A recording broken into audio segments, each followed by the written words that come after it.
आज की चुनाव सभा को संबोधन करने से पहले मैं महाकुंभ में जो दुखद हादसा हुआ है, उस हादसे में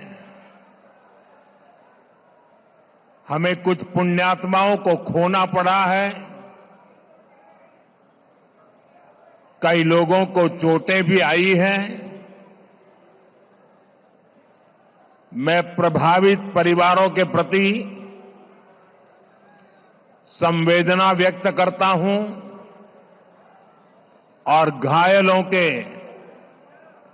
जल्द स्वस्थ होने की कामना करता हूं।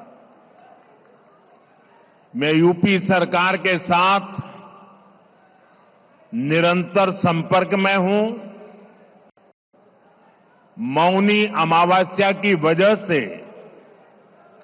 करोड़ों श्रद्धालु आज वहां पहुंचे हुए हैं। कुछ समय के लिए स्नान की प्रक्रिया में रुकावटें आई थी, लेकिन अब कई घंटों से सुचारू रूप से यात्री स्नान कर रहे हैं। मैं फिर एक बार उन परिवारजनों के प्रति अपनी संवेदना व्यक्त करता हूं। साथियों, दिल्ली का एक क्षेत्र यमुना जी के तट पर बसा है और इस इलाके में तो बाबा श्यामगिरी भी विराजते हैं।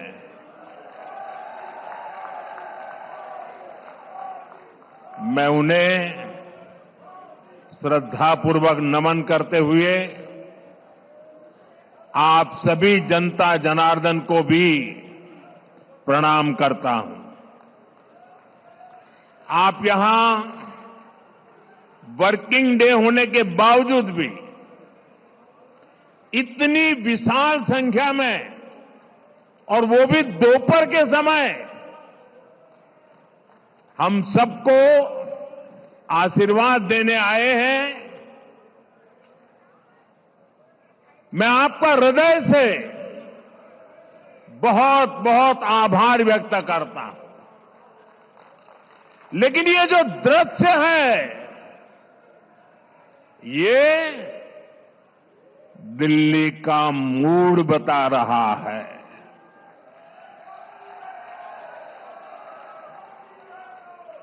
ये दिल्ली के जनादेश के दर्शन करा रहा है। दिल्ली कह रही है, अब आपदा के बहाने नहीं चलेंगे। दिल्ली कह रही है, अब आपदा के फर्जी वादे नहीं चलेंगे।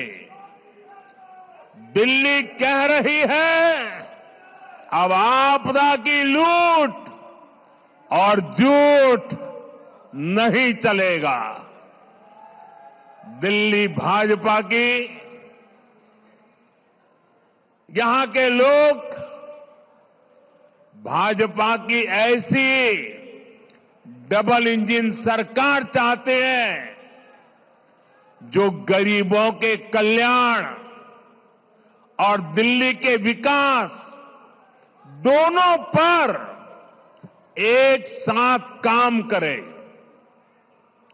दिल्ली एक ऐसी सरकार चाहती है जो गरीबों के लिए घर बनाए,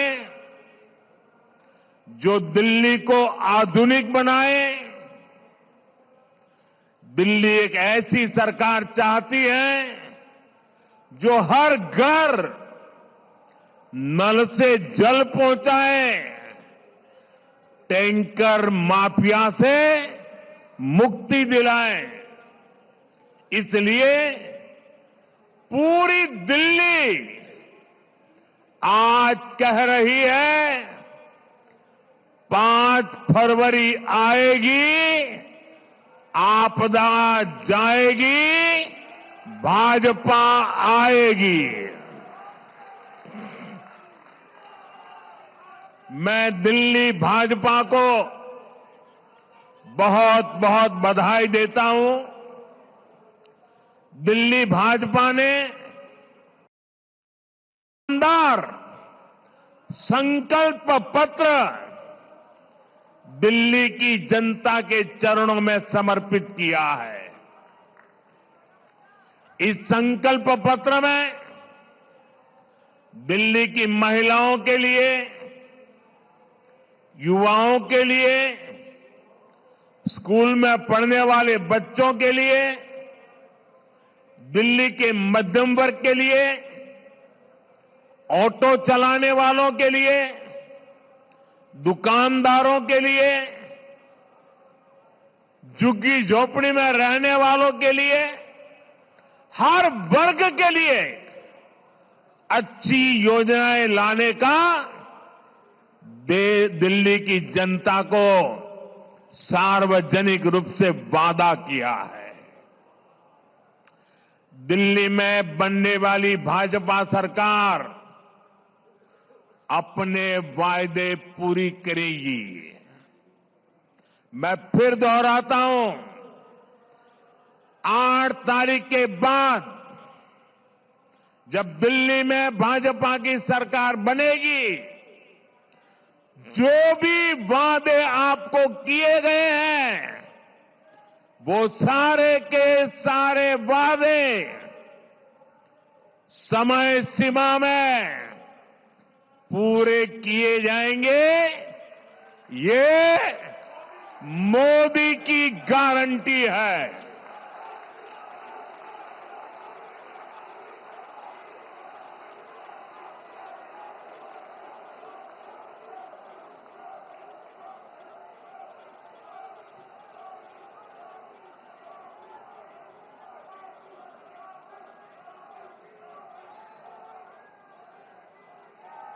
और मोदी की गारंटी मतलब गारंटी पूरा होने की गारंटी।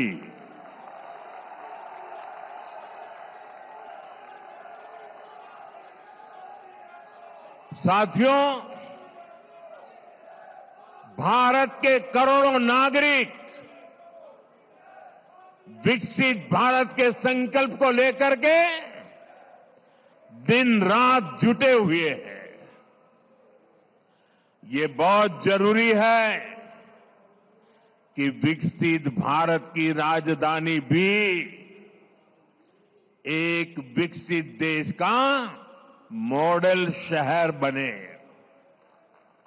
क्या आज हमारी दिल्ली को लेकर जो बदहाली देखने को मिल रही है, क्या हम ये कह सकते हैं क्या दिल्ली एक आधुनिक देश की राजधानी, क्या उसका रंग रूप ऐसा नजर आ रहा है क्या? साथियों, मुझे जवाब देने की जरूरत नहीं है। दिल्ली के करोड़ों नागरिक सुबह शाम अपनी पीड़ा व्यक्त करते हैं और उसमें सब कुछ आ जाता है। साथियों, ये 21वीं सदी है। 21वीं सदी के 25 साल बीत चुके। आपने 21वीं सदी के पहले 14 साल देखे हैं। उसमें कांग्रेस का कार्यकाल भी देखा है। फिर 11 साल आपदा सरकार को दिए, लेकिन दिल्ली की समस्या तो वहीं की वहीं है। 25 साल इन दोनों ने आपकी दो दो पीढ़ी को बर्बाद कर दिया है। जब दिल्ली की बात आती है तो किसी ने 14 साल राज किया, किसी ने 11 साल राज किया, फिर भी वही जाम, वही गंदगी, वही टूटी फूटी सड़कें, गलियों में बहता गंदा पानी, वही जल भराव, वही प्रदूषण। पीने के पानी के लिए लोग तरस रहे हैं, हाहाकार हो रहा है। कुछ नहीं बदला।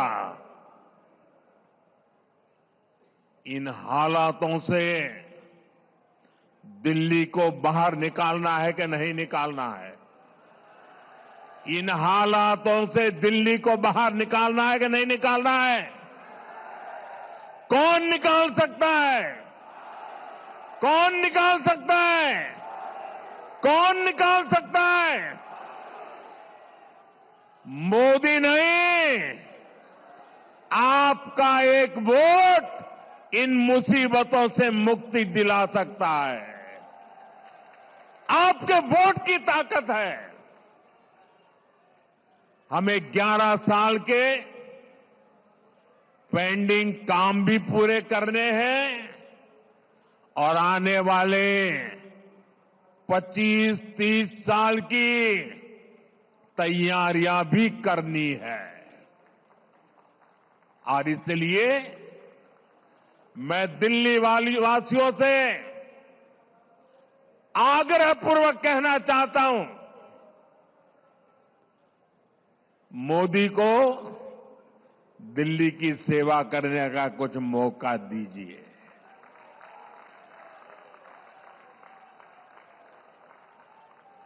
देश भर में मैं बहुत कुछ कर पाया हूं। दिल्ली में आपने मुझे सेवा करने का अवसर नहीं दिया। आपने 25 साल कांग्रेस भी देखी, आपदा भी देखी। अब एक बार कमल को भी देख लीजिए। मुझे सेवा करने का अवसर दीजिए। और मैं दिल्ली वासियों को कहता हूं, जैसे एक परिवार का मुखिया अपने परिवार का ख्याल रखता है, मैं दिल्ली वासियों एक परिवार के सदस्य के नाते आपका ख्याल रखूंगा। आपके सपने मेरे सपने होंगे। आपके सपनों को पूरा करने के लिए मैं अपना समय, शक्ति, बुद्धि, जो कुछ भी है आपके लिए खपा दूंगा।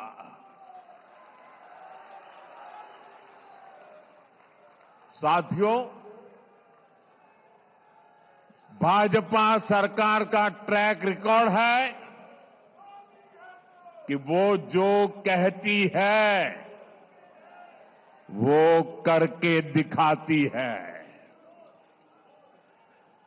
आजादी के अनेक दशकों बाद भी देश में करोड़ों लोग टॉयलेट, बिजली, गैस कनेक्शन, बैंक खाते ऐसी सुविधाओं से वंचित थे।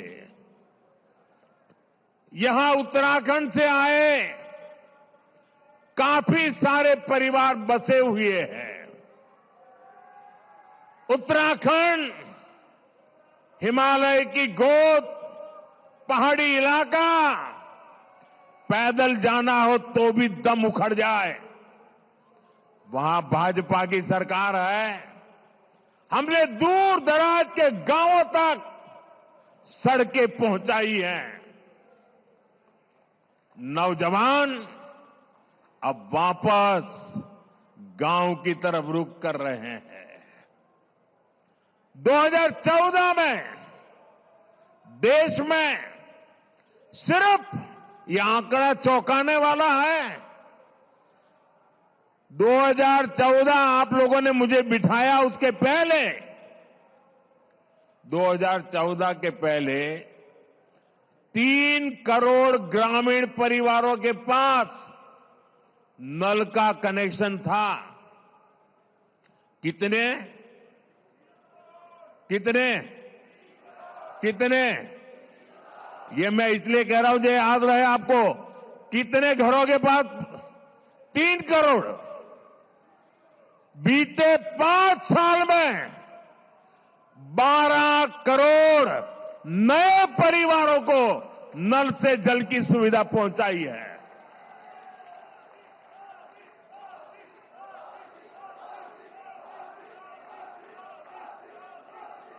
आप मुझे बताइए, पहले की सरकार में नल से जल की योजना थी कि नहीं थी?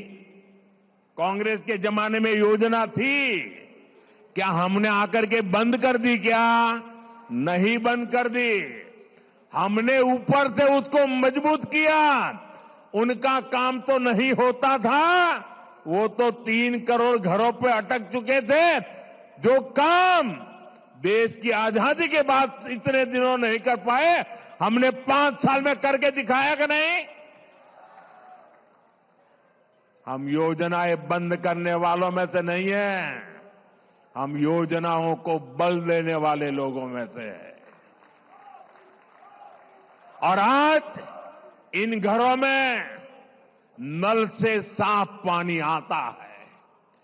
अगर हिंदुस्तान के दूर दराज के गांवों में गरीब से गरीब घर में नल से जल पहुंच सकता है, तो मेरे दिल्ली के भाई बहन मुझे बताएं, देश की राजधानी दिल्ली में ना नल से जल आता है, और जहां आता भी है वो बताने लायक भी नहीं है। पीने की तो बात छोड़ो, साफ नहीं होता है। अगर भाजपा दुर्गम गांवों में पानी का नल पहुंचा सकती है, नल से जल पहुंचा सकती है, तो दिल्ली के हर घर को भी नल से साफ जल ये भाजपा दे सकती है।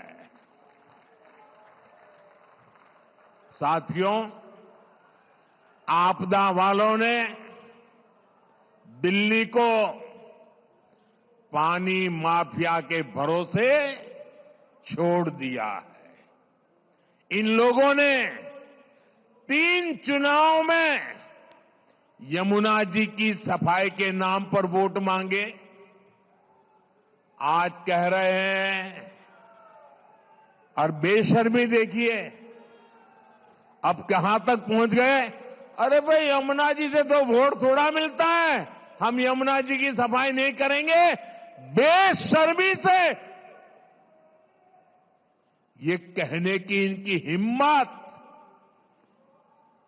ये चौंकाने वाला चरित्र है जी।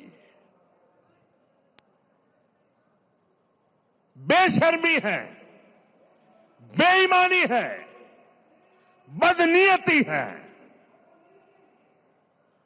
ये दिल्ली वालों को पानी के लिए तरसाना चाहते हैं।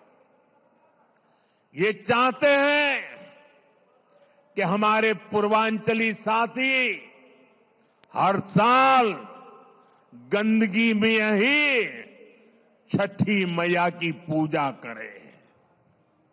साथियों, अपने राजनीतिक स्वार्थ में आपदा वालों ने एक और घोर पाप किया है,